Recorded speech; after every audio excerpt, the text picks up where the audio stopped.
ठीक है। हम लोग आज गंगा अपवाह तंत्र के बारे में इसको समझते हैं और इसका अध्ययन करते हैं। देखिए, सबसे पहले ये देखते हैं कि गंगा का ओरिजिन कहाँ से होता है, अर्थात गंगा कहाँ से उद्गम होती है। तो जैसा कि ये आप लोग को भी पता होगा कि गंगा का उद्गम अगर माना जाता है तो गंगोत्री मानी जाती है, लेकिन गंगोत्री से गंगा का एक धारा ही निकलती है जिसको हम भागीरथी कहते हैं। और ये जो है कई धाराओं मिलकर देवप्रयाग के बाद एक गंगा बहती है। देवप्रयाग के पूर्व इसको गंगा के नाम से नहीं जाना जाता है, इसको अलग अलग धाराओं के नाम से जाना जाता है। और ये धाराएं, ये नदी प्रणाली धाराएं जहाँ मिलती है उसको ये 5 धाराओं का एक संगम होता है जिसको पंचप्रयाग के नाम से जाना जाता है। तो इसको हम लोग उत्तराखंड में समझते हैं कि पर्वतीय भागों में ये पंचप्रयाग क्या है।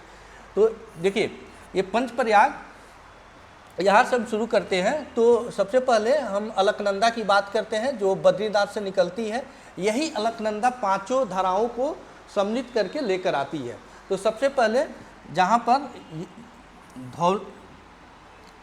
धौली गंगा मिलती है यहाँ पर बनता है विष्णु प्रयाग। इसके बाद से नंदाकिनी नदी मिलती है जहाँ पर नंद प्रयाग बनता है।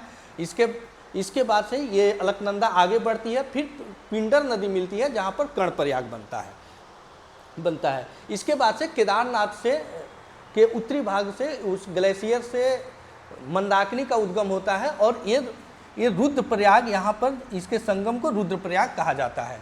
इसके बाद गंगोत्री ग्लेशियर से भागीरथी निकलती है जो गंगा का एक मूल है और ये देवप्रयाग में फाइनली रूप से मिलता है। और इसी देवप्रयाग में संगम के बाद इसको गंगा नदी के नाम से जाना जाता है। अब देखिए, अब उत्तराखंड में ये गंगा नदी ये पंचप्रयाग में मिलते हुए आगे बढ़ती है। हरिद्वार में अंतिम रूप से पर्वतीय भागों को छोड़ देती है। छोड़ने के बाद से ये उत्तर प्रदेश में प्रवेश करती है और जब उत्तर प्रदेश में प्रवेश करती है तो रामगंगा, कन्नौज के पास रामगंगा नदी मिलती है। फिर ये आगे बढ़ती है। फिर इसके बाद से गोमती नदी मिलती है और गोमती नदी ये गाजीपुर के पास मिलती है गंगा में।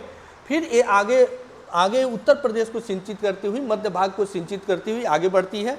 फिर इसके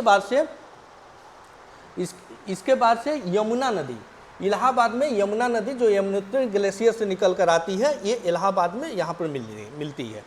फिर इसके बाद से ये बिहार में प्रवेश कर जाती है। बिहार में ये बलिया के बाद से अंतिम बिहार में बक्सर जिले में ये प्रवेश करती है।